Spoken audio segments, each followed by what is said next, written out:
السلام عليكم ورحمة الله. مرحبا بكم أيها الرائعون في جديد ملعب مولاي عبد الله بمدينة الرباط. لقد سبقت ووضعت فيديو يشبه الذي أمامكم، لكن هذا بجودة أفضل.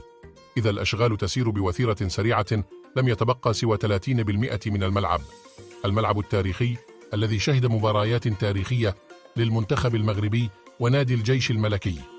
الآن نودعه بصور حزينة. كانت بدايته سنة 1983 وها هي نهايته الآن، لكن يبقى الأمل في تحقيق الأفضل وبناء ملعب عالمي يليق بمدينة الرباط وبالمغرب خصوصا، وإن العالم يتطور والمغرب بدوره يواكب التطور إلى الأمام. ولحد الآن الأشغال متواجدة بملعب الرباط وطنجة، لكن لن تتوقف عند هذا الحد. ستشمل ملعب الدار البيضاء وملعب أكادير، وننتظر القادم. إلى هنا ينتهي الفيديو. شكرا لكم على المتابعة، نتمنى لكم يوما سعيدا. نلتقي في فيديو جديد.